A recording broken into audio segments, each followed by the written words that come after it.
Há muitas histórias na Bíblia que revelam a graça de Deus. Mas a mais contundente é o encontro de Jesus com uma mulher que é acusada de ser encontrada em flagrante adultério. E os seus acusadores vêm com a lei numa mão e com a sentença na outra. Eles diziam, a lei de Moisés manda que toda pessoa que seja encontrada num delito como desta mulher, que ela seja executada, que ela seja apedrejada. E tu, o que dizes? Perguntaram a Jesus. Essa é uma questão tremenda. Nós dizemos, oriundos do latim, que a lei é dura, mas é a lei. Nas primeiras vezes que fomos aos Estados Unidos a trabalho pela nossa igreja, eu e a minha esposa nos assustamos com as manchetes dos jornais. No estado onde nós fomos a primeira vez, usa-se a pena de morte. E lá estava a fotografia de 4 adolescentes, 15, 16 anos. Ao lado, a fotografia deles agora, recente, com 25, 30 anos. E a lei era, e a notícia era, serão executados. O crime foi cometido quando tinham 15, 16 anos. O tempo passou, agora já com idade adulta, seriam executados.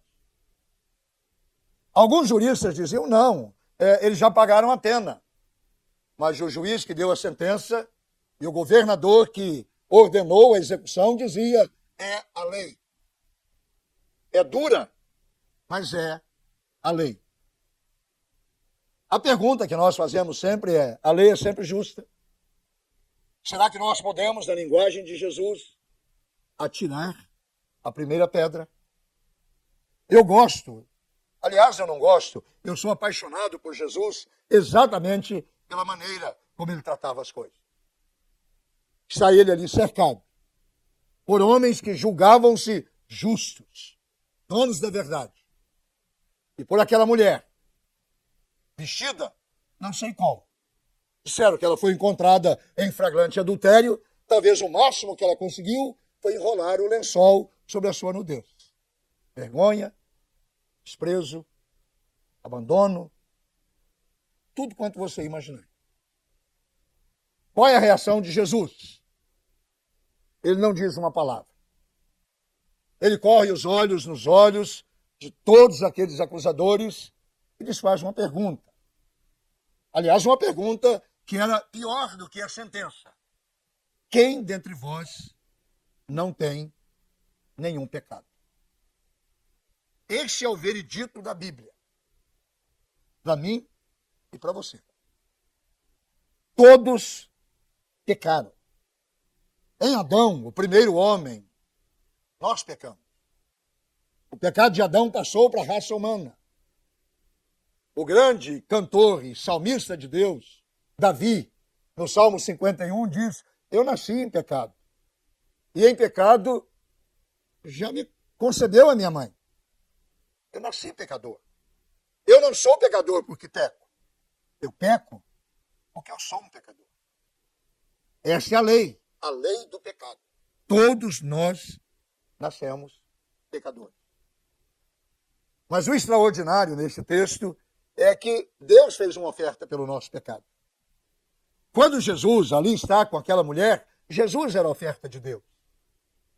Ele está a sós com aquela mulher, os algozes, os acusadores, com pedra nas mãos, eram tão pecadores quanto ela. Não há diferença entre um pecado e outro, uma desobediência ou outra. Todos pecaram. Sem a graça de Deus, nós não temos chance. Sem chance. Por mais que paguemos, por mais que nos sacrifiquemos, por mais que a nossa religiosidade sirva de capa para esconder a nossa podridão, Deus sabe quem somos. Pecadores, perdidos. E a lei é dura. Maravilhoso é ir à palavra de Deus e ler que a graça de Deus se manifestou salvadora a todos os homens, não importa quem, judeu, grego, escravo, livre, brasileiro ou chinês, a graça de Deus é mais do que suficiente para cobrir o pecado de todos nós. João, o discípulo amado, dizia que o sangue de Jesus é suficiente para cobrir os nossos pecados, e não somente os nossos, mas os pecados da raça humana todo. Por isso que eu me encanto com a graça de Deus. Talvez nós não saibamos entender nem o que é graça. Graça é algo que eu não mereço. Graça é algo que eu não posso comprar. Graça é algo que eu não conquisto com os meus méritos. Graça é algo que você não encontra à venda em lugar nenhum, em pessoa nenhuma. A graça de Deus se manifestou salvadora em Jesus Cristo. E agora? Depois que Jesus pergunta, quem tiver sem pecado, atire a primeira pedra, há uma demanda geral. E ficam só os dois. Pecado, representado pela mulher, e a graça, representada pelo Senhor Jesus. Jesus agora pergunta, a graça pergunta ao pecado, à pecadora, onde estão os teus acusadores? E ela responde, não sei, se foram. E aqui vem a beleza do texto.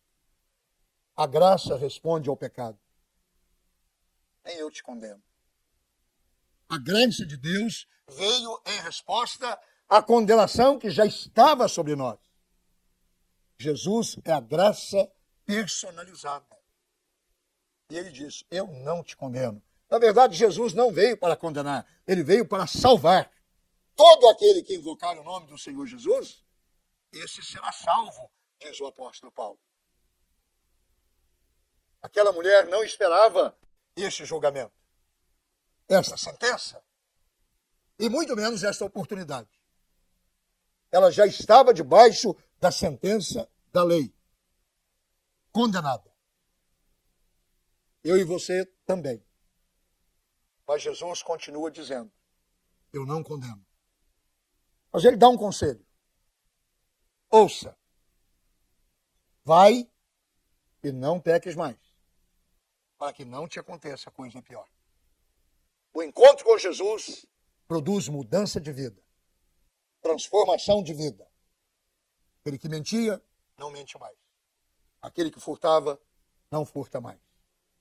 Somos novas criaturas, novas pessoas, transformadas pela graça de Deus.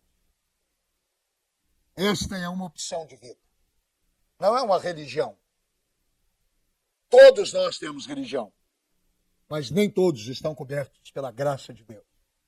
Que hoje de manhã a graça de Deus cubra a sua vida e você faça uma opção para a sua vida e receber a graça salvadora de nosso Senhor Jesus Cristo como seu único Senhor e Salvador.